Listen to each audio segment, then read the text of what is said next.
As millions of Americans have shifted from working in offices to working from home, more companies have begun using high-tech software to track what those employees are actually doing all day. Scott Thuman has a look at the question of what's fair. Remember the office?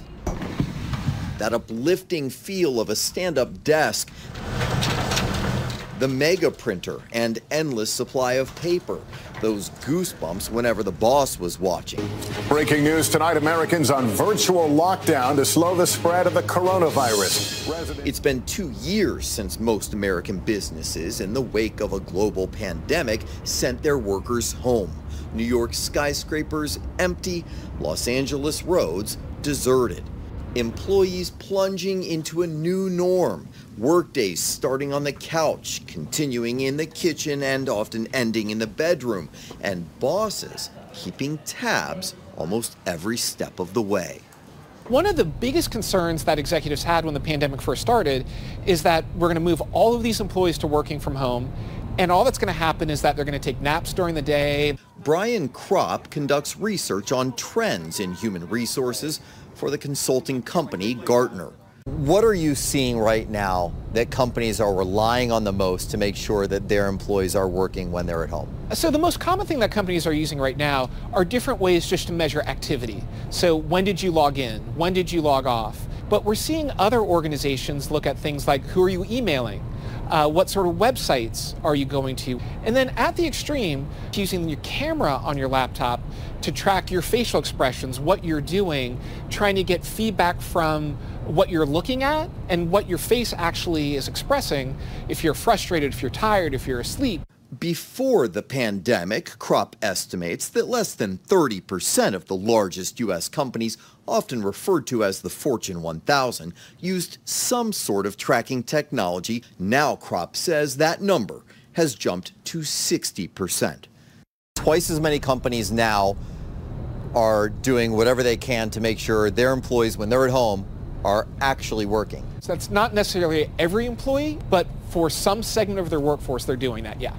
And increasingly, employees are trying to outwit that technology. And you happen to have a mouse connected to your computer. This mouse jiggler went viral on TikTok. Developed by a tech company in Austin, Texas, it sells for less than $30 to counter employee monitoring by making it appear you're busy working.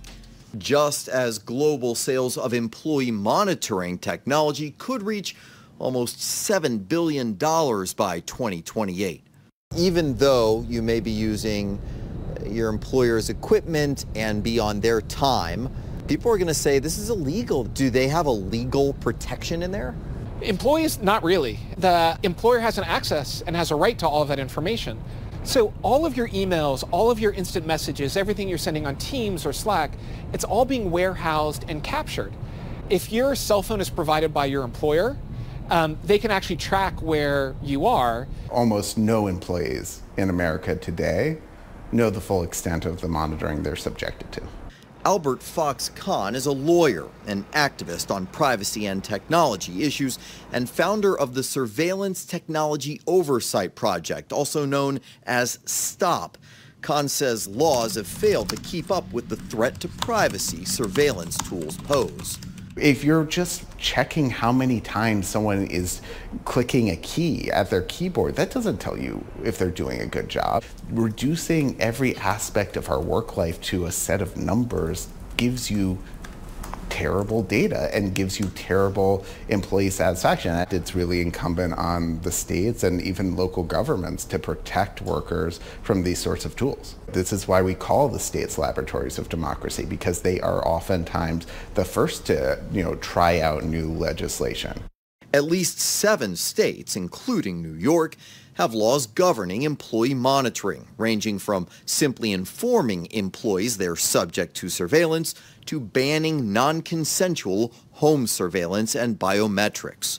Biometric data can be resold. That's the information about any part of our body. Our face, our iris, our retina, even the way we walk. There are facial recognition vendors that are collecting not millions but billions of photos of all of us in order to create tracking tools that they can sell to police, sell to corporate customers, and sell to basically anyone willing to pay. There is a risky downside to the company acting as Big Brother. All of that data is being stored in giant repositories on corporate servers and in the cloud, and all of it is susceptible to hacking, extortion, and all of the other harms that come when people can access our information.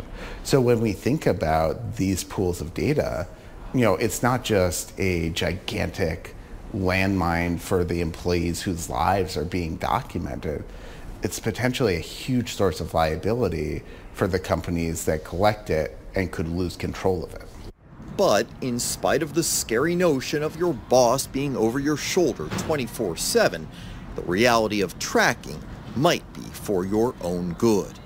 Most employers are getting this information to try to help their employees, and their heart, I honestly believe, is in the right place.